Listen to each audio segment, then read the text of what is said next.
dagat nga lang ng Philippine territory, challenge na ang pagbabantay. Paano pa kaya ang pag-iingat sa lamang dagat? Sa katubigan ng Pilipinas na nasa 2 million square kilometers ang lawak? Nasa Coral Triangle pa naman ang Pilipinas, kaya may pinakamataas na marine biodiversity sa mundo. Meron tayong mga about 2,500 species. Sa ibang lugar, like sa Caribbean, 1,500 lang. Sa Australia, less than 2,000 lang. Importante ang monitoring sa ilalim ng dagat para mas effective ang pangangalaga. Ang problema, kakaunti ang mga marine researcher ng bansa.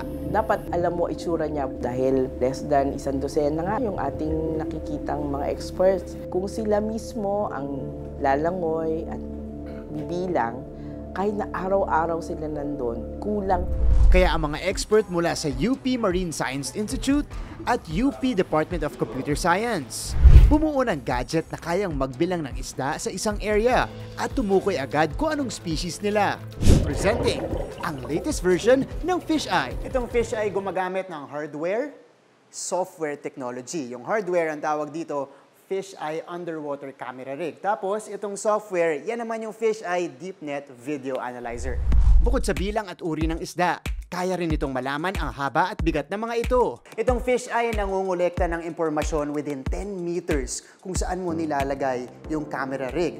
Dito, sa may sulok, nandiyan yung bilang ng species dun sa area na yon.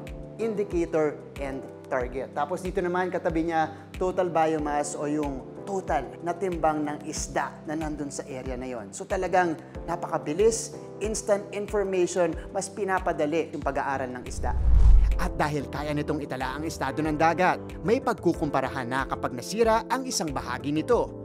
Natulong sa pagpapanagot ng mga puminsala. Dapat may proof ka kung ano itsura bago tumama yung oil spill. Ano itsura pagkatapos. Di bagsak mo lang si Fisheye.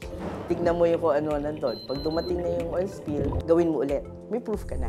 Ang current Fisheye, improvement sa mga dati nitong bersyon na mas mahirap gamitin. Kami noon magkaroon ng 360-degree view underwater. We are using this 12-camera rig. Medyo mabigat siya.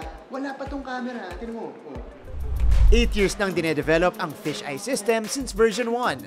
At lahat ng bersyon, certified Filipino invention. Tayo yung unang-una na underwater, makukuha mo yung gumagalaw na video at makikita mo kung anong isda ang andun. Kaya nakakuha kami ng patent sa 5 bansa. There you have it mga kapuso, isang game-changing invention para mapangalagaan ang ganda ng ating mga karagatan para masigurado ang kasaganaan ng mga yamang dagat. Para sa GMA Integrated News, ako si Martin Javier, changing the game!